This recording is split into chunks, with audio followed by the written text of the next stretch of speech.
Hi everyone, எல்லாரும் எப்படி இருக்கிற? Welcome back to Naveena's Nair tips. இன்றைக்கி வந்து உங்களுக்கு எப்போ நீங்கள் செஞ்சாலும் நல்ல பர்ஃபெக்டாக புளிச்சு பொங்கி வர மாதிரி இட்லிக்கு தோசைக்கெல்லாம் எப்படி அந்த பர்ஃபெக்டாக ஒரு மாவு வந்து அரைக்கிறேன்ற காட்டிருக்கிறேன். ஸோ நீங்கள் இந்த வீடியோ பார்க்க ரெடியா? Let's begin.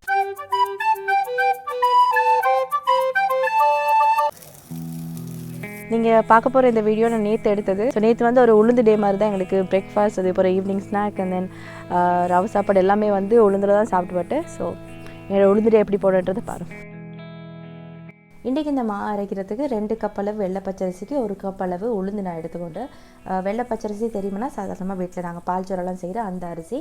ஸோ இதில் வந்து எத்தனை மடங்கு நீங்கள் செஞ்சாலும் 2:1 அப்படின்ற ரேஷியோவில் வந்து அரிசியும் உளுந்தும் எடுத்துக்கொண்டுண்டா நல்லா பொளிச்சு உங்களுக்கு அப்படியே பொங்கி நல்ல பதமாக வரும். ஸோ நாங்கள் எடுத்துக்கொண்டு அரிசி உளுந்து ரெண்டையுமே வந்து நல்ல ஒரு 4-5 தடவை கிளியராக தண்ணி வர வரைக்கும் கழுவி எடுத்துக்கொண்டு, அதுக்கப்புறம் உளுந்தில் கொஞ்சம் வெந்தயம் சேர்த்துட்டு 2க்கும் தண்ணி ஊற்றி ஒரு 4 மணித்தேலம் வந்து நான் ஊற வச்சுருந்தேன். ஸோ காலைல வந்து ஒரு 10-10:30 மாதிரி தான் நான் இது ரெண்டையும் வந்து ஊற வச்சேன். ஸோ பகல் வந்து லஞ்சுக்கு பிறகு எனக்கு அரைச்சி கொள்ளிடும். ஸோ பார்த்தோன்னா நாங்கள் ஊற வச்ச அரிசி உளுந்து ரெண்டுமே 4 ஹவர் நல்லா ஊறி ரெடி ஆகிட்டு, இப்போ இதை வந்து தனித்தனியாக நாங்கள் ஃபர்ஸ்ட் அரைச்சி எடுத்துக்கலாம். மிச்சம் தண்ணி சேர்க்க வேணாம், ஏன்னா ஆல்ரெடி அந்த அரிசி உளுந்து ரெண்டுக்குள்ளேயும் வந்து அதெல்லாம் தண்ணி நல்லா உறிஞ்சிருக்கிறபடியால் உங்களுக்கு சும்மாவே வந்து நல்லா அரைப்பட்டு வந்துடும். சில பிளெண்டரில் வந்து கொஞ்சம் அரைக்கிறதுக்கு வந்து கஷ்டமாக இருக்கும். அந்த டைமில் வந்து கொஞ்சம் நீங்கள் முடிஞ்சளவு எவ்வளோ கொஞ்சமாக தண்ணி சேர்க்கணுமோ அவ்வளோ கொஞ்சம் தண்ணி சேர்த்து வந்து அரைச்சிக்கொள்ளுங்க.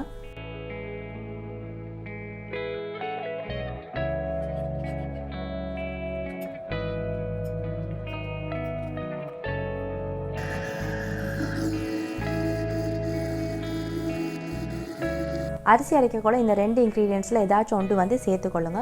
வீட்டில் வந்து உங்கள்கிட்ட அவல் இருக்கிற அப்படின்னா அதை வந்து ஒரு 5 நிமிஷம் மாதிரி ஒரு கைப்பிடி மாதிரி அவல் எடுத்து அதை ஊற வச்சுட்டு அரிசி அரைக்கக்கூட அதில் வந்து சேர்த்துக்கொள்ளுங்க. சும்மா சரி அவல் இல்லை அப்படின்னா சோறு வந்து ஒரு கைப்பிடி மாதிரி நீங்கள் வந்து ஃப்ரெஷ்ஷாக வந்து குக் பண்ண சோறு இருந்துட்டா அதில் ஒரு கைப்பிடி மாதிரி போட்டு அரைச்சிக்கொள்ளுங்க. ஸோ அவ்வளோதான்.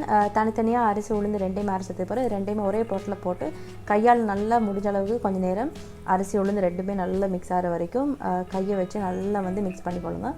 இதுக்கு வந்து ஸ்பூனோ அப்படி இல்லாட்டி விஸ்கோ வந்து யூஸ் பண்ணாமல் கையை வச்சே மிக்ஸ் பண்ணிக்கொள்ளுங்க. அப்போ தான் நல்லா உங்களுக்கு வந்து புளிச்சு பொங்கி வரும்.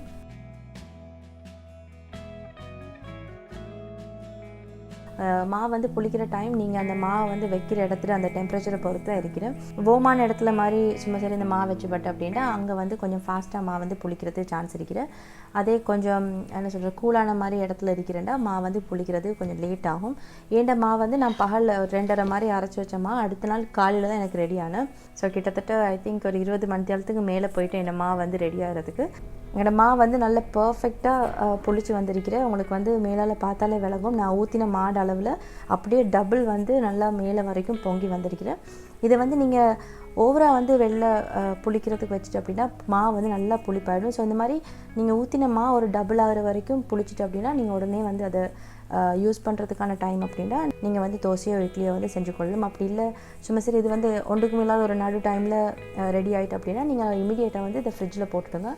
ஸோ மாவு வந்து உங்களுக்கு ஸ்பாயில் ஆகாமல் இருக்கும். ஏன்னா இதை வந்து நீங்கள் வெளில வச்சோண்டா ஓவராக அது வந்து புளிக்கிறதும் தான், இன்னொரு சைடில் அது வந்து ஸ்பாயில் ஆகிறதுக்கும் சான்ஸ் இருக்கிறது.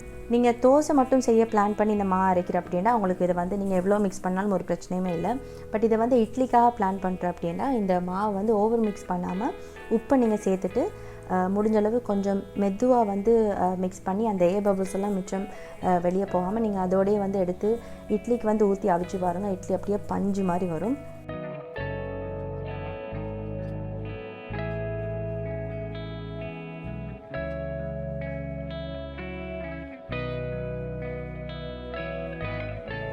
இன்றைக்கி எனக்கு வந்து பிரேக்ஃபாஸ்ட்டுக்கு மினி இட்லிக்கு வந்து செஞ்சு கொடுக்கணும்னு நினச்சேன். ஏன்னா இந்த இட்லி தட்டில் இந்த மினி இட்லி தட்டும் வந்துருது. பட் நான் இது வரைக்கும் அதை யூஸ் பண்ணதே இல்லை. ஸோ இப்போ ஃபுல்லாக இருக்கிறபடியெல்லாம் அவருக்கு வந்து செஞ்சு கொடுத்துட்டு ஒன்றா எடுத்து வந்து அவருக்கே சாப்பிடலாமண்ணா.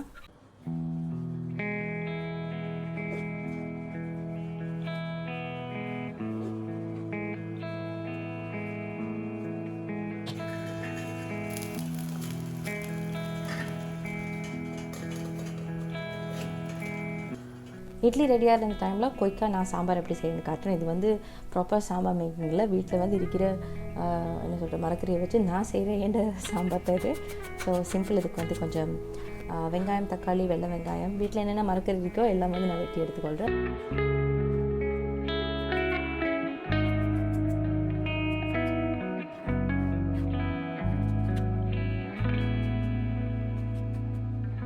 இட்லி ரெடி ஆகிற டைமில் குயிக்காக சாம்பாருக்கு தேவையான மரக்கறியெல்லாம் ரெடி பண்ணிட்டு நல்லா உள்ளுக்கு பச்சை இல்லாமல் இருக்கிறான்றதை ஒரு ஃபோக்கோ அப்படி இல்லாட்டி டூத்பிக்கோ இருந்து அப்படின்னா உள்ளுக்கு வந்து குத்தி பாருங்கள். எதுவுமே ஒட்டி படலைன்னா அவங்களோட இட்லி பர்ஃபெக்டாக ரெடி ஆகிட்டு நார்மலி வந்து 8லேருந்து 10 நிமிஷம் வேக வச்சாலே போதும். இட்லி வந்து பஞ்சு மாதிரி வந்துடும்.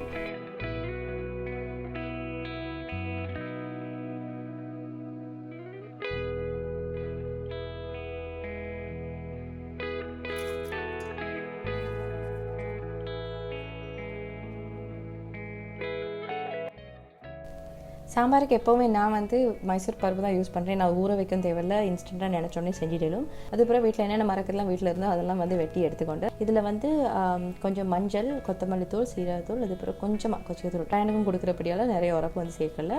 அண்ட் என்கிட்ட வந்து சாம்பாருக்குண்டு மசாலா பவுடர் எதுவும் இல்லை. நான் வந்து மிக்ஸ் மசாலா பவுடர் வாங்கி வச்சுருக்கிறேன். அதுதான் சாம்பாருக்கு வந்து போட்டுக்கொள்கிறேன். உங்களுக்கு வந்து சாம்பார் மசாலா பவுடர் வந்து எடுக்கணும் அப்படின்னா நீங்கள் இந்த மிக்ஸ் பவுடருக்கு பதிலாக நீங்கள் அதை வந்து போட்டுக்கொள்ளலும். இவ்வளோ தான். இதுக்கு தேவையான அளவு கொஞ்சம் உப்பையும் போட்டுட்டு நல்லா தண்ணி ஊற்றி இதை ப்ரெஷர் குக்கரில் ஒரு 3 விசிலுக்கு வந்து வச்சுருந்தேன். இட்லி மாவிச்சிட்டு சாம்பாரும் வந்து வேக போட்டேன். இப்போ வந்து கொஞ்சம் தோசை சுட்டுறதுக்கு மாவு வந்து ரெடி பண்ணிக்கலாம். இதுக்கு பெருசாக ஒன்று ரெடி பண்ணல. இது வந்து கொஞ்சம் திக்காக இருக்கிறபடியால் இதை ஸ்மூத் ஆக்குறதுக்கு கொஞ்சமாக தண்ணி சேர்த்துக்கொண்டு அவ்வளோதான். இட்லிக்கு வந்து நல்லா திக்காக பேட்டர் இருந்ததுன்னா உங்களுக்கு நல்ல ஸ்பாஞ்சியாக இட்லி வந்து நல்லா வரும். பட் தோசைக்கு வந்து கொஞ்சம் அந்த ஊத்துற பாகத்தில் இருந்தால் தான் தோசை வந்து நல்லா வரும்.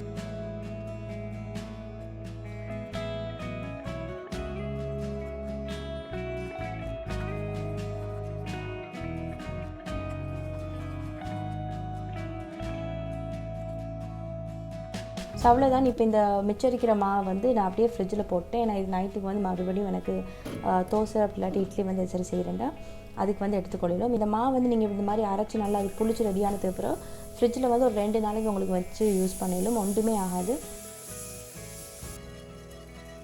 உங்களுக்கு அந்த கடையில் கிடைக்கிற மாதிரி தோசை கொஞ்சம் நல்ல திக்காக என்ன சொல்கிறேன் நல்ல ஸ்பாஞ்சியாக வேணும் அப்படின்னா மாவு வந்து நீங்கள் கொஞ்சம் திக்காக ஊற்றிக்கொண்டா சரி. அது நல்ல கிறிஸ்பியாக அந்த மசாலா தோசைக்கெல்லாம் வர மாதிரி வேணும் அப்படின்னா அதுக்கு வந்து நல்லா ஈவனாக வந்து நீங்கள் மாவு நல்லா ஸ்ப்ரெட் அவுட் பண்ணி விட்டோன்னா தோசை வந்து நல்லா அப்படியே மெல்லிஸாக உங்களுக்கு வந்து கிறிஸ்பியாக வரும். நான் இதுக்கு முதல்ல என் சேனலில் வந்து ஒரு தோசை ரெசிப்பியில் உங்களுக்கு மசாலா தோசைக்குள்ளுக்கு அந்த போடுற மசாலாவோட ரெசிபி வந்து அப்லோட் பண்ணியிருக்கிறேன். அதோட லிங்க் வந்து டிஸ்கிரிப்ஷனில் கொடுக்குறேன். ஸோ இதே தோசை தான். இதுக்குள்ளே நீங்கள் அந்த மசாலா போச்சு அப்படின்னா உங்களுக்கு மசாலா தோசை ரெடி.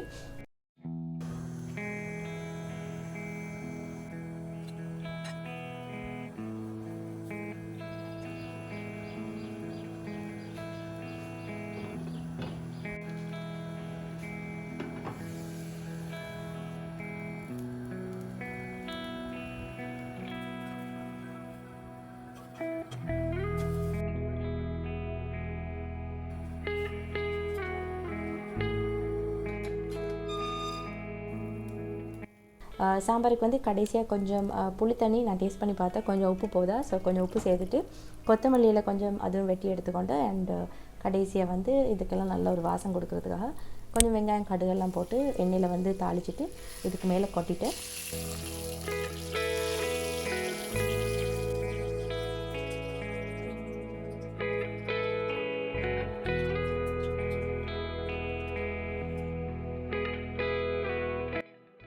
தோசை இட்லிக்கெல்லாம் என்ன தான் சாம்பார் இருந்தாலும் ஒரு தேங்காய் சட்னி சைடில் இருந்தால் தான் இன்னும் வந்து நல்லா டேஸ்ட்டாக இருக்கும் சேர்த்து எல்லாத்தையும் சாப்பிட்றதுக்கு. ஸோ இதுக்கு வந்து ஒரு சட்னி வந்து நான் சைடில் அரைச்சி கொண்டு வளமையாக செய்கிற சட்னி தான். பட் வித்தியாசமாக இதில் வந்து சேர்த்துருக்கிறேன்டா கொஞ்சம் கடலை பருப்பு வறுத்து போட்டிருக்கிறேன்.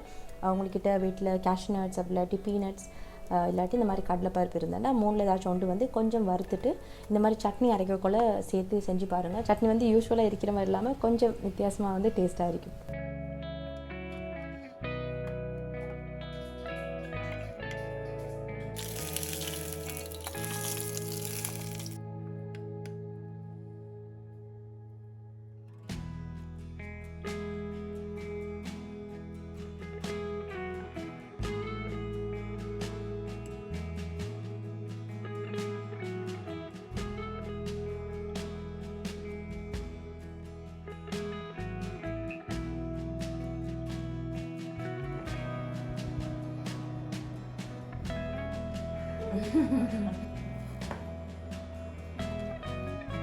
நான் உங்களுக்கு முதல்ல சொன்ன மாதிரி நேற்று ஒரு உளுந்து டே தான். நான் ஈவினிங் வந்து நான் உளுந்து வடையும் வீட்டில் பொரிச்சிருந்தேன். இது வரைக்கும் சேனலில் நான் உளுந்து வடை அப்லோட் பண்ணில்லாதபடியால் உங்களுக்கு வந்து நான் உளுந்து வடை எப்படி செய்கிறேன்ட்டு காட்டு நினச்சேன்.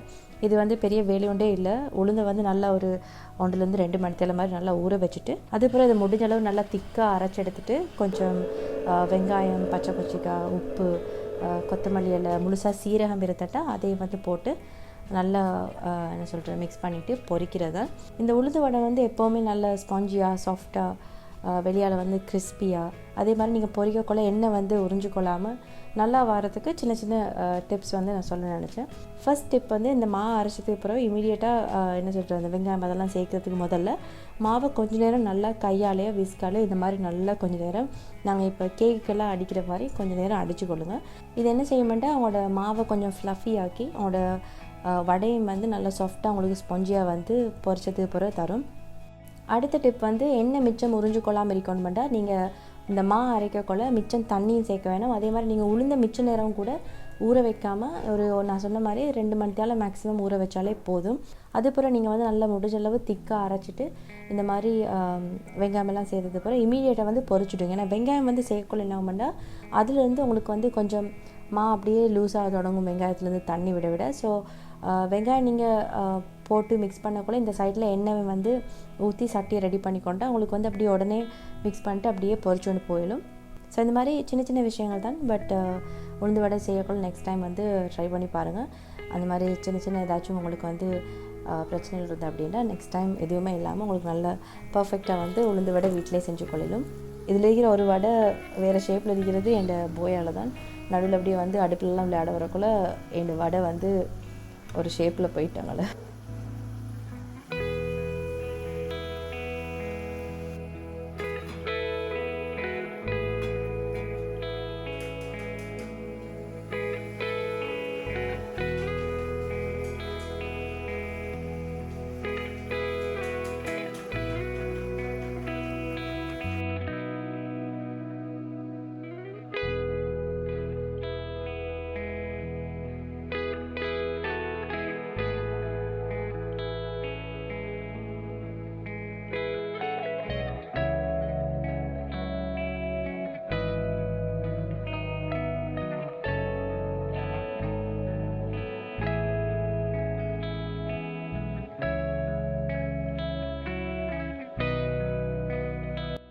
ஸோ அவ்வளோதான் இன்றைக்கி இந்த வீடியோவை நீங்கள் கடைசி வரைக்கும் மிஸ் பண்ணாமல் பார்த்ததுக்கு தேங்க்யூ ரியலி ஸோ மச். நோம்பு வர இருக்கிறபடியால் இன்ஷால்லா இனி வர வீடியோஸ் எல்லாமே வந்து ரமதானுக்கு ரிலேட்டடாக தான் வரும். லாஸ்ட் இயர் அண்ட் அதுக்கு முந்தின வருஷம் எதுவும் நான் பெருசாக ரமதான் டைம்லையோ இல்லாட்டி ஈதுக்கோ வந்து நிறைய என்ன சொல்கிற கண்டென்ட்ஸ் வந்து நான் அந்த டைமில் வந்து பண்ணலை. ஏன்னா லாஸ்ட் இயர் வந்து ரயான் நியூ போனாக இருந்து அதுக்கு முதல்ல ஜஸ்ட் நான் நினைக்கிறேன் ப்ரெக்னென்ட்டான டைம் போல் அதுக்கு முந்தின வருஷம் வந்து நோம்பு. ஸோ லாஸ்ட் 2 இயர்ஸாக வந்து பெருசாக நான் எதுவுமே யூடியூப்பில் வந்து அப்லோட் பண்ணி படலை. இந்த வருஷம் இன்ஷால்லா நிறைய பிளான்ஸ் இருக்கிறேன். உங்களுக்கு வந்து நிறைய இன்ட்ரெஸ்டிங்கான கண்டென்ட்ஸ் வந்து க்ரியேட் பண்ணி அப்லோட் பண்ணணும். So stay tune. நோம்பை பற்றி பேசுவது தான் ஞாபகம் வந்து நான் உங்களுக்கு ஒரு வாட்ஸ்அப் குரூப் லிங்க் வந்து இந்த வீடியோ டிஸ்கிரிப்ஷனில் கொடுத்துருக்கிறேன். போயிட்டு பாருங்கள். நோம்பு டைம் படியால் உங்களுக்கு டெஃபினெட்லி யூஸ்ஃபுல்லாகிற மாதிரி நிறைய கிச்சன் வேர்ஸ், கேட்ஜெட்ஸ், டூல்ஸ், அதுவும் ஸ்பெசிஃபிக்காக நோம்பு டைமில் நாங்கள் வந்து யூஸ் பண்ணக்கூடிய மாதிரி வேலையை வந்து நல்லா கொஞ்சம் லேஸ் ஆகக்கூடிய மாதிரி நிறைய டூல்ஸ் வந்து இருக்கிற போயிட்டு பாருங்கள். அண்ட் இவங்கள்ட்ட வந்து கிச்சன் வேர்ஸ் மட்டும் இல்லாமல் ட்ரெண்டிங்கான அவுட்ஃபிட்ஸ் லேடிஸுக்கு, கிட்ஸுக்கு, ஜென்ட்ஸுக்கும் கூட இருக்கிறேன். பட் இது வந்து மெயினாக ஒரு லேடி வந்து பண்ணுறபடியால் இது ஒரு லேடிஸ் குரூப் தான் நாங்கள் வந்து க்ரியேட் பண்ணியிருக்கிறேன். பெட்டாக்கு போயிட்டு தேடி அலைஞ்சு வாங்குறத விட இவங்களை வந்து நீங்கள் காண்டாக்ட் பண்ணேன்டா உங்களுக்கு அதை விட இன்னும் ரீசனபிளான ப்ரைஸஸில் வீட்டுக்கே வந்து அவங்க டெலிவரி பண்ணிவிட்டு அண்ட் நிறைய ப்ராடக்ட்ஸுக்கு அவங்க ஃப்ரீ டெலிவரியும் வச்சிருக்கிறேன். அண்ட் இவங்களோட மெயினாக இவங்க பிஸ்னஸ் பண்ணுற இடம் எங்கேன்னு பார்த்தா பெட்டா தான். ஸோ நீங்கள் வந்து டைரெக்டாக பெட்டாக்கு வந்து போய் எடுக்கிற மாதிரி தான் வீட்டில் இருந்தபடியே உங்களுக்கு வந்து என்னென்ன வேணுமோ உங்களுக்கு செலக்ட் பண்ணி ஈஸியாக வந்து அவங்க மூலமாக டெலிவரி பண்ணி வாங்கி கொள்ளிடும். இன்ஷால்லா அடுத்த வீடியோவில் பார்க்குறேன். Take care of yourself everyone and bye.